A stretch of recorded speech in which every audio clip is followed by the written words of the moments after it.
In this episode of Social Media Fails, we're analyzing the social media marketing campaign for DrillSpot.com. Now, if you're not familiar with DrillSpot.com, they are an online hardware supply store. Now, right out the gate, what we see when we come here is the icon for their Facebook page as well as the icon for their Twitter page.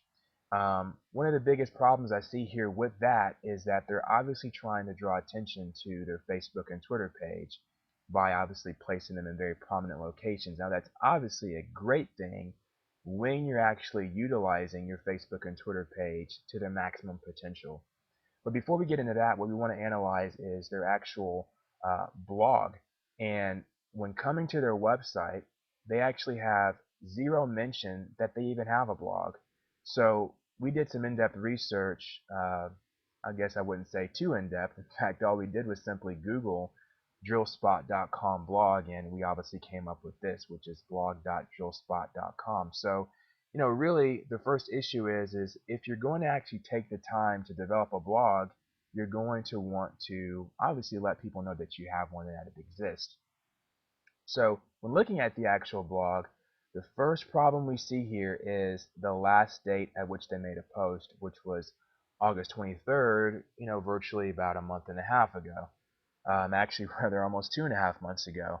And that is one of the biggest mistakes most businesses make is they don't take their blog presence and their blog frequency um, as important as they should. They don't really take it as seriously as they should. And so if you're going to create a blog, the purpose of a blog is to have relevant and updated frequent content. Other than that, if you're not going to do that, you might as well feature this content on your website, on the home page or what have you.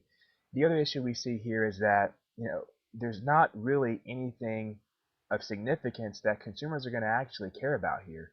What we see is a lot of corporate bragging where they're, featuring letters from customers who are very happy with their service, or they're talking about their service increasing and them being featured in Inc. 500, and that's really great. Unfortunately, it's the type of things that consumers really don't care about. In addition, and what I believe to be kind of most important is that blogs can really be utilized for SEO purposes. Search engines absolutely love blogs because they expect that they're going to actually be a web platform in which you actually have frequent content. When you don't, you're not really harnessing the full benefit of what a blog's purpose is about. So again, here with the blog, we're seeing prime mistake number one, they don't even actually mention they have a blog on their website. Number two, they're not actually posting frequently enough. Number three, the content that they're posting isn't content that consumers remotely care about.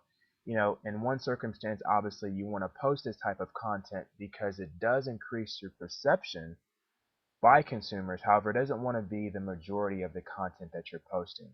So when we actually check out their Facebook and their Twitter page, we actually see, really more of the same type of content, just in a much smaller textual format as what they actually had on their blog. Where you see here on their Twitter page, they actually mention here, no, I just saw it. Might have to take my word for it, but here we go, right here. So what we see here is that, again, they're mentioning that they actually made the Inc. 500 list, and there's not really too many posts before that, and in fact, their last post was on September the 30th. So, talking about over a month again here of lack of activity. Then in addition to that, when you look at their Facebook page, again, we're talking about Inc. 500 here. I'm bringing this point up because what they're doing is they're simply just posting a lot of the same content on multiple different platforms. And it's again content that consumers could really kind of care less about. Once they've heard it on your blog, great. Once they heard it on Facebook, great. Twitter, great. But you don't want to just rehash the same thing over and over again. What we also see here is there's really zero interaction with consumers. There's a few people who like their post, but it seems to be the same two people, which kind of leads you to be speculative as to the fact that these might be actual employees of the company.